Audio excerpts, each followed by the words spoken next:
दैविक और भौतिक, तीनों प्रकार के तापों को विनष्ट करती है, उनका उन्मूलन करती है। ऐसी है श्रीमद् भागवत। बोले महाराज आप इसकी विशेषता बताते रहोगे, अब ये बताओ इसका करें क्या?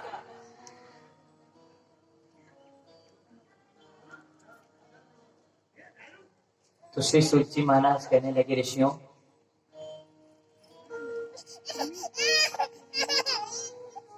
भागवत जी एक बहुत सुंदर फल है जिसमें बड़ा रस में रस भरा हुआ है। निगम कल्पतरोर गलितम फलम शकमुखात् अमृत द्रव्य संयुतम पिबत भागवतम रसमालयम् मुहुरहो रसिका भुवि भावुकः। एक निगम रूपी वृक्ष है, एक वेद रूपी वृक्ष जिसका पका हुआ फल है भागवत। आप ऐसे सोचिए, एक आम का वृक्ष है, आम के वृक्ष का जो फल है वो पका हुआ आम, और उस आम में भी शुक्र यानी तोता अपना मुख लगा दे तो वो खुद ब खुद मीठा हो जाता है। या तो ऐसा समझ लें कि तोते का मुख लगने से वो फल मीठा हो जाता है, या फिर ऐसा समझ लें कि वो मुख ही ऐसे फल में लगाता है तो पहले से मीठा होता है। तो जिस फल में सुखदेव जी महाराज का मुख लगा हो वो ऐसे अमृत से भरा हुआ एक फल है। बोले अच्छा महाराज आपने फल बता दिया, अब फल में तो छिलका भी होता है, गुठली भी होती है जो निकाल के फेंक देनी चाहिए। भागवत जी को आपने फल बताया तो इसमें ऐसा कौन सा छिलका है, ऐसी कौन सी गुठली है जिसको हम निकाल के फेंक दें? तो श्री सुखदेव जी ने कहा इसमें कोई छिलका नहीं है, कोई गुठली नहीं, इसमें मात्र रस भरा हुआ है, ये अमृत रूपी रस भरा है। बोले फिर क्या करें? बोले पिबत भागवतम रसमालयम्, इस भागवत रूपी रस को आप पियो। बोले महाराज कितना पिए? अभी 2-4 महीने पहले यहाँ कथा चल रही थी, वहां भी पी रहे थे। कुछ समय पहले कहीं और कथा चल रही थी, वहां पी रहे थे। आज आप लेके बैठ गए, यहाँ भी पिए। आखिर इसको पिए कितना? तो श्री सुखदेव जी कहते हैं कि जो व्यक्ति ऐसे शब्द कहता है समझो उस पर पीना आया ही नहीं, क्योंकि जिसको एक बार ये रस लग जाए फिर आसानी से छूटता नहीं। इस रस को प्राप्त करने वाला व्यक्ति मुहुरहो रसिका भुवि भावुकः, बार बार इस रस को पीने की इच्छा रखता है, बार बार इस रस को पीने की इच्छा रखता है। बोले महाराज वैसे तो भागवत जी में कथाएं हैं, आपने भागवत जी को फल बता दिया, कह दिया कि इसके रस को पियो, लेकिन कथाएं हैं, कथाओं को पिया थोड़ा ही जाता है, कथाओं को तो सुना जाता है। तो श्री सुखदेव जी कहने लगे कि ऋषियों कहीं पर एक मेला लगा हुआ था, उस मेले में एक स्वर्णकार, एक सुनार अपनी दुकान लगा के बैठा है। उसकी पूरी दुकान में मात्र 2 मूर्तियां हैं और दोनों ही पीतल की मूर्तियां हैं, दोनों का आकार भी समान है, दोनों में भार भी समान है, लेकिन वो दुकान पर बैठा बैठा आवाज लगा रहा है कि आओ परीक्षा लो और खरीदो। एक मूर्ति का दाम है 50 रुपए और दूसरी मूर्ति का दाम है 5000 रुपए। पूरी दुकान में मात्र 2 मूर्तियां हैं, पीतल की ही मूर्तियां हैं, आकार भी समान है, भार भी, वजन भी समान है, लेकिन मूल्य में अंतर है। बोला एक है 50 रुपए की और दूसरी है 5,000 रुपए की, अब परीक्षा लो और खरीदो। ये बात सुन करके वहां पर भीड़ जमा होने लगी, और जब भीड़ जमा होने लगी तो सब लोग आपस में तर्क करें कि भैया कहीं ऐसा तो नहीं कि एक पीतल की हो और दूसरी सोने की, इसलिए तू दाम इतने ऊंचे लगा रहा है। उस सुनार ने कहा नहीं महाराज, दोनों पीतल की हैं, आप इसीलिए परीक्षा लो और खरीदो। सब लोग परीक्षा लेने लगे, किसी को समझ में नहीं आया आखिर मूर्तियों में अंतर क्या है। एक का मूल्य 50 रुपए और दूसरी का मूल्य 5,000 रुपए। उसी समय पर उसी भीड़ में पीछे से कहीं से संत जी गुजर रहे थे, जिनके कंधे पर एक झूला टंगा हुआ था। उस संत ने, उस महात्मा ने देखा कि आखिर भीड़ लगी हुई है, भीड़ क्यों लग रही है, ये जानने के लिए वो संत भीड़ में प्रवेश कर गए। उन्होंने वहां जाकर के पूछा भैया क्या बात है, भीड़ क्यों लगी हुई है। तभी एक व्यक्ति ने कहा महाराज आप ही देखो, ये सुनार है पूरी दुकान में केवल 2 मूर्तियां लेके बैठा है, दोनों पीतल की हैं, समान आकार है, समान ही भार है, वजन है, लेकिन फिर भी एक का मूल्य 50 रुपए बता रहा है, दूसरी का मूल्य 5,000 रुपए बता रहा है। आप ही देखो क्या अंतर है इनमें। तो संत ने कहा आप चिंता न करो, मैं इसकी परीक्षा करता हूं। तो संत ने क्या काम किया, उनके कांधे पर जो झोला लटका हुआ था उसमें से एक सुतली निकाली और सुतली को बट लिया। सुतली को बट करके एक मूर्ति उठाई और उस मूर्ति के एक कान से वो सुतली डाली, और जब एक कान से सुतली पड़ी तो वही सुतली दूसरे कान से निकल के बाहर आ गई। तो संत बोले सुनो, इस मूर्ति का दाम है 50 रुपए।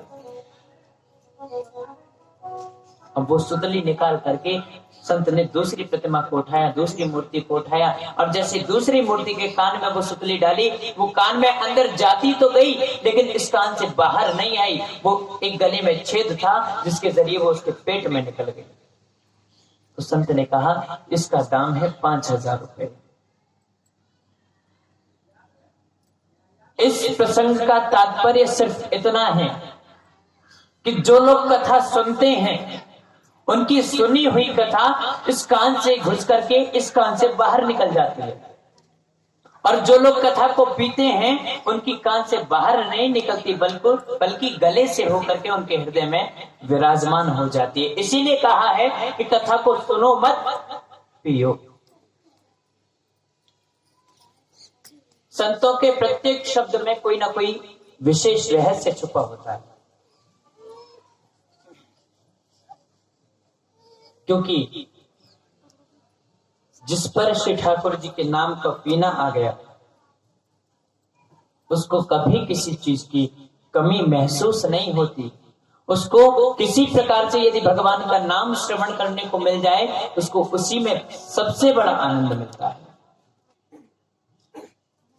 श्री सुखदेव जी महाराज से श्री सूत जी कहने लगे महाराज आज हम आपसे एक नहीं, 2 नहीं, बल्कि पूरे 6 प्रश्न करेंगे। श्री सुखदेव जी ने कहा, श्री सूत जी ने कहा महाराज करिए प्रश्न। तो आज सनकादिक ऋषि श्री सूत जी से प्रश्न कर रहे हैं। महाराज पहला प्रश्न हमारा ये है कि मानव के लिए परम धर्म क्या है। परिक्रमाएं लगाना परम धर्म है, दान करना परम धर्म है, पूजा पाठ करना परम धर्म है, आखिर परम धर्म क्या है। और दूसरा प्रश्न महाराज हमारा ये है कि हम जब भी किसी मंदिर में जाते हैं, अगर मान लो हनुमान जी के मंदिर में गए तो हनुमान जी के पुजारी कहते हैं कि हनुमान जी सबसे बड़े हैं, इनकी पूजा करो। शिव जी के मंदिर में जाए कहेंगे शिव जी बड़े हैं, इनकी पूजा करो। विष्णु जी के मंदिर में जाए विष्णु जी बड़े हैं, इनकी पूजा करो। आखिर सबसे बड़ा है कौन, हम पूजा आखिर किसकी करें। तीसरा प्रश्न महाराज हमारा ये है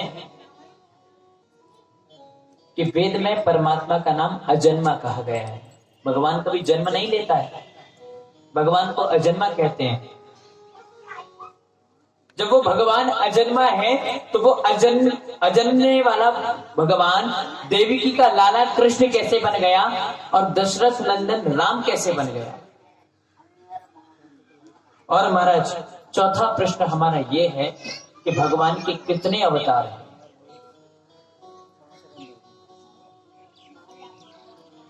भगवान के अवतार कितने हैं।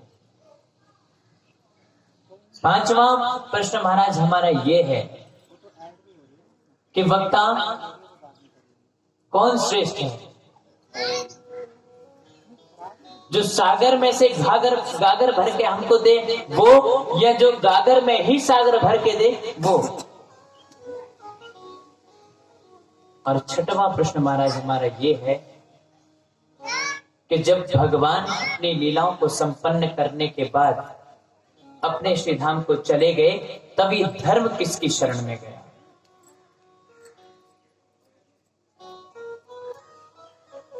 क्योंकि गीता जी में भगवान ने कहा है धर्म संस्थापनार्थाय संभवामि युगे युगे। धर्म की स्थापना करने के लिए ही भगवान प्रत्येक युग में अवतार लेते हैं। श्री सूत जी महाराज ने सनकादिक ऋषियों के प्रश्न सुने और प्रश्न सुनने के पश्चात ऋषियों से कहने लगे, ऋषियों मैं आपके प्रश्नों का उत्तर दूंगा, लेकिन उससे पहले अपने परम पूजनीय वंदनीय श्री सुखदेव जी महाराज गुरु जी को मैं प्रणाम करता हूं। आखिर ये सुखदेव जी हैं कौन? आइए हम सभी मिलकर के इनके जीवन की ओर थोड़ा प्रकाश डालते हैं। श्री सुखदेव जी कौन?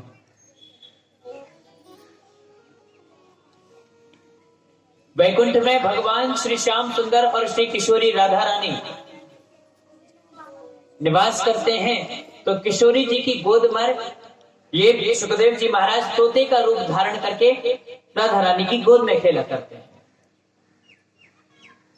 एक बार की बात श्री किशोरी जी ने, श्री प्रिया जी ने सुखदेव जी से कहा कि बेटा तुम मृत्युलोक में जाओ और जाकर के भागवत धर्म का प्रचार प्रसार करो। सुखदेव जी ने मना कर दिया, बोले नहीं मैया मैं धरती पे नहीं जाऊंगा। पूछा क्यों? तो कहा मैं इसलिए नहीं जाऊंगा क्योंकि धरती पर जाते ही मुझे भगवान की माया घेर लेगी। मैं तो आपकी शरण में रहना चाहता हूं, मैं आपकी गोद में खेलना चाहता हूं, मैं धरती पर नहीं जाऊंगा।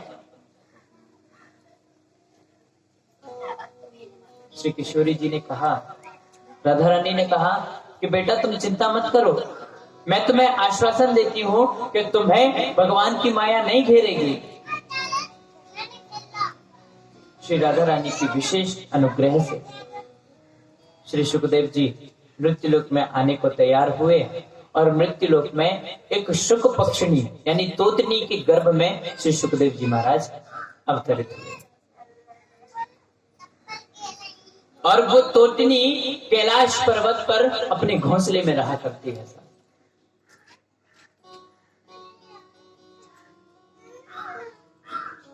एक बार की बात कि भगवान भोलेनाथ अपने कैलाश को छोड़ करके शमशान घाट में गए हुए हैं, समाधि में मग्न हैं। पर्वत पर आश्रम में मैया अकेली हैं। नारद जी महाराज कहीं विचरण करते हुए जा रहे हैं। तो नारद जी के मन में ये विचार बना कि मेरी वजह से एक बार ब्रह्मा जी में और ब्रह्माणी में भी झगड़ा हो चुका है और विष्णु जी और लक्ष्मी जी में भी एक बार झगड़ा हो चुका है, लेकिन भगवान भोलेनाथ और मैया पार्वती में अभी तक झगड़ा नहीं हुआ है। इसीलिए कोई ना कोई ऐसा काम किया जाए जिससे वहां भी थोड़ा सा झगड़ा हो जाए। आखिर नारद जी है कौन? शास्त्र कहते हैं नारम अज्ञानम यति खंडयति इति नारदः। जो मनुष्य के अज्ञान का खंडन कर दे वही नारद है। या फिर ऐसा कह लीजिए कि नारम ज्ञानम ददाति इति नारदः, जो मनुष्य को ज्ञान प्रदान करता है वो नारद है। ये शास्त्र का नजरिया। लेकिन हमारे ब्रज के संत नारद जी की बहुत अच्छी विशेषता बताते हैं। हमारे ब्रज के संत कहते हैं, महाराज नारद का नाम नारद नहीं बल्कि नारद का नाम है नारद, जिसकी बात कभी रद्द ना हो वो है नारद। और समस्त देव मंडल के डाकिया है नारद जी महाराज। उनसे हर प्रकार की खबर कभी भी किसी से भी कोई भी पूछ लेता है।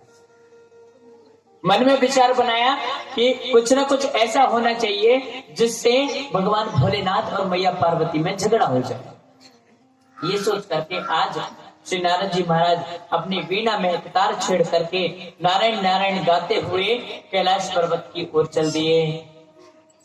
श्रीमन नारायण नारायण नारायण, श्रीमन नारायण नारायण नारायण, श्रीमन नारायण नारायण नारायण, श्रीमन नारायण नारायण नारायण, भजमन नारायण नारायण नारायण, भजमन नारायण नारायण नारायण,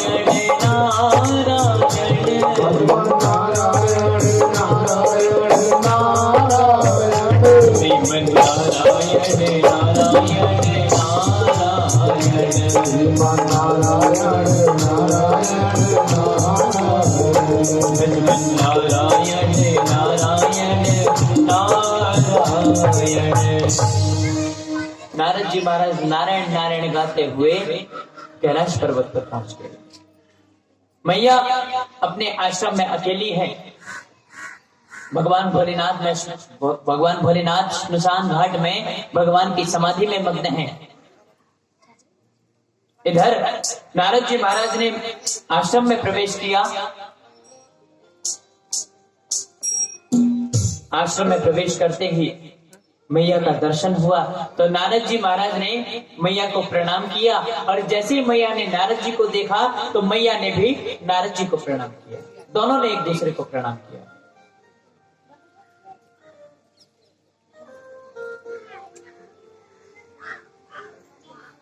नारद जी माता पार्वती की महत्वता जानते हैं, क्योंकि मां पराम्बा शक्ति है, इसलिए नारद जी ने प्रणाम किया। और माता पार्वती भगवान श्री नारद जी को अपना गुरु मानती हैं। क्यों? क्योंकि नारद जी की विशेष कृपा से मैया पार्वती का विवाह भगवान भोलेनाथ से हुआ था। इसलिए इस भाव को लेकर के सम्मान पूर्वक मैया पार्वती ने भी नारद जी का सम्मान किया, प्रणाम किया। मैया ने आसन दिया, जलपान के लिए कुछ लड्डू आदि नारद जी के सामने रखे। नारद जी ने भोग लगाना प्रारंभ किया। मैया ने बातों बातों में कहा, नारद जी क्या बात है, बड़े दिनों बाद दर्शन हुए, आजकल कहीं आना जाना बंद कर रखा है क्या? तो नारद जी कहने लगे, हाँ मैया आजकल आना जाना बिल्कुल बंद कर रखा है। बोले क्यों? बोले मैया इसलिए क्योंकि आजकल कोई किसी से प्रेम करता ही नहीं, किसी का किसी से कोई संबंध है ही नहीं, रिश्ता है ही नहीं, सब दिखावटी हो गया। बोले अच्छा महाराज आप ऐसा क्यों कह रहे हो? बोले नहीं मैया ये वास्तविकता है, क्योंकि आजकल विशेष सत्यता में किसी का व्यवहार किसी से नहीं रहा। मात्र और मात्र अपने कार्य संपूर्ण कराने के लिए लोग व्यवहार रखते हैं।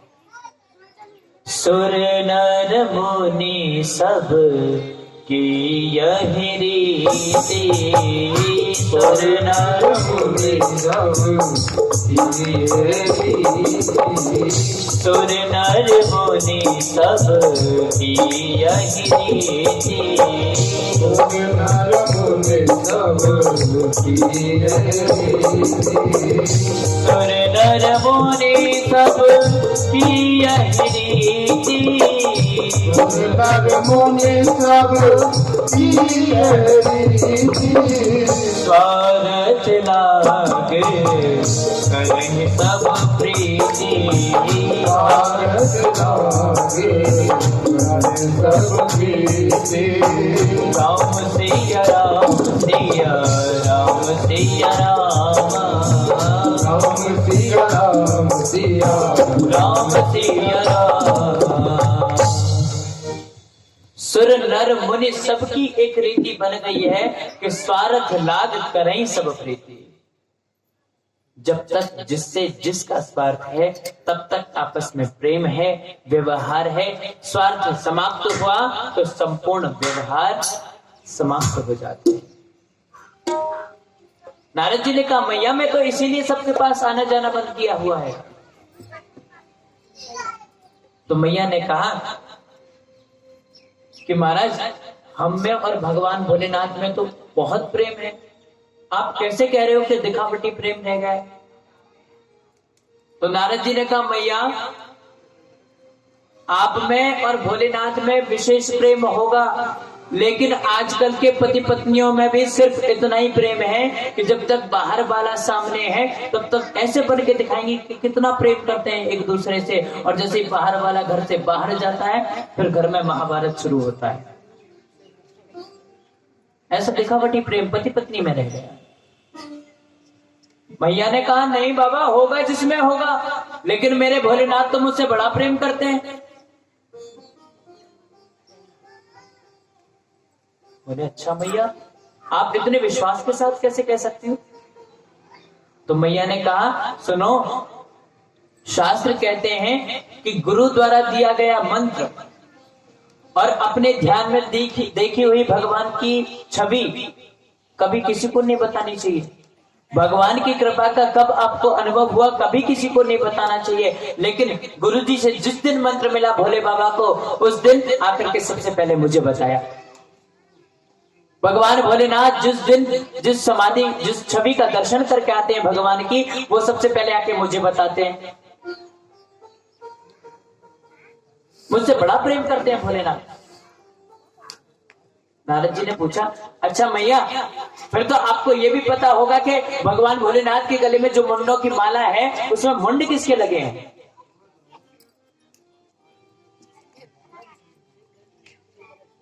तो मैया का चेहरा यहां पर उतर गया। मैया कहने लगी हाँ बाबा वैसे तो मुझको सब कुछ बताई, लेकिन आज तक जय ना बताई कि वहां में मुंड कौन के लगे।